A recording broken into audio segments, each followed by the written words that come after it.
faculty, guests, graduating students, especially you graduating students behind me. It's going to be very weird to talk to you with my back to you, but I'll try to do my best. Family, friends, all the people who gathered here to witness these students attaining their degrees.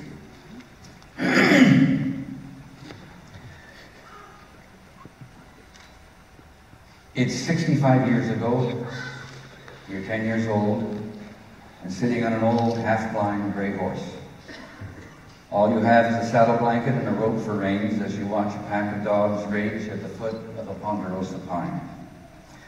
High up in a branch, a cougar lies supine, the paw lazily swatting at the air. He knows the dogs will tire, they will slink away, and then the cougar will climb down and get on with its life in the blue bush country south of Kamloops. It's a hot summer day. There's the smell of pine needles and Oregon grape and dust, and it seems to you that the sun carves the dust from the face of the broken rocks, carves and lifts it into the air where it mixes with the sun. Just beyond you are three men on horses. The men have saddles and boots and rifles, and their horses shy at the clamor of the dogs. The man with the Winchester is the one who owns the dog pack, and he's the one who has led you out of the valley, following the dogs through the hills to the big tree where the cougar is trapped.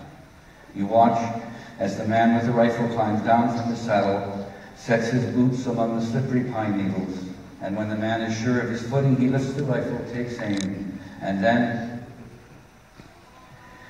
you shrink inside a cowl of silence as the cougar falls. As you watch the men raise their rifles and shoot them at the sun.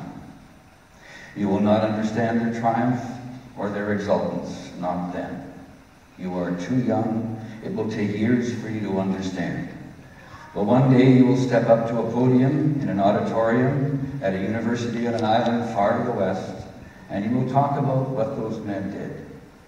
You know now they shot at the sun because they wanted to bring a darkness into the world, and knowing that has changed you forever.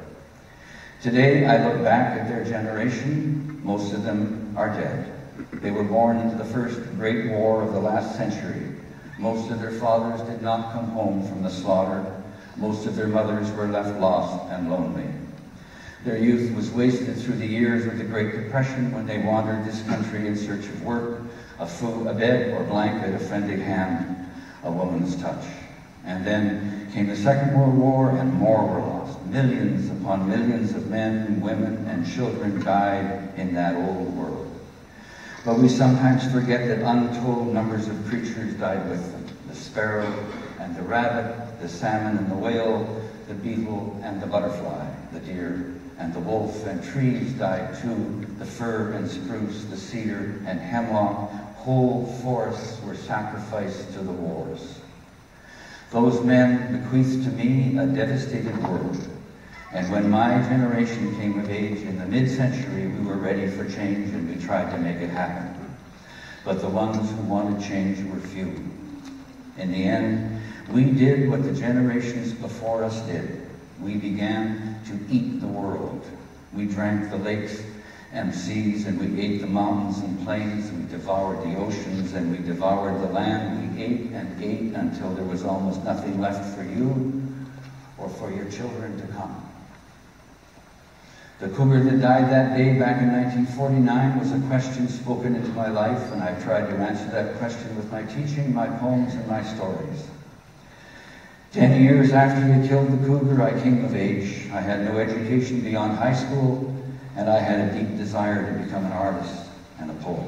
The death of the cougar stayed with me through the years of my young manhood, and then one moonlit night in 1963, I stepped out of my little trailer perched on the side of the mountain above the North Thompson River and above the sawmill where I worked as a first aid man. Down a short path, a little creek purled through the trees just beyond my door. I went there under the moon, and kneeling in the sand, I cupped water in my hands for a drink. And as I looked up, I saw a cougar leaning over his paws in the thin shadows. He was 6 feet away, drinking from the same pool. I stared at the cougar and found myself alive in the eyes of the great cat. The cougar those men had killed when I was a boy came back to me, and it was then I swore I would spend my life bearing witness to the past and the years to come. I stand here looking out over this assembly, and I ask myself what I can offer you for taking from my generation's hands a troubled world. There are times many of us old ones feel a deep regret, a profound sorrow, but our sorrow does not have to be yours. You are young, and it's soon to be your time. A month ago, I sat in a river estuary in the great bare rainforest just north of here as a mother grizzly nursed her cubs. And as the little ones suckled, the milk spilled down her chest and belly. As I watched her, I thought of this day, and I thought of you who not so long ago nursed at your own mother's breast. There, in the last intact rainforest on earth, the bear cubs became emblems of hope to me. I am an elder now. Out there are men and women only a few years older than you students who are trying to remedy a broken world. You can change things. Just remember, there are people who will try to stop you, and when they do, you will have to fight for your lives and the lives of the children to come. Today, you're graduating with the degrees you worked so hard to attain. They will affect your lives forever. But remember, you are also one of the wild creatures of the earth. I want you for one moment to imagine you are a 10-year-old on a half-blind gray horse. You're watching a cougar fall from the high limb of a ponderosa pine into a moil of raging dogs. The ones who have done this, the ones who have brought you here, are shooting at the sun. They are trying to bring a darkness into the world. It's your story now. How do you want it to end?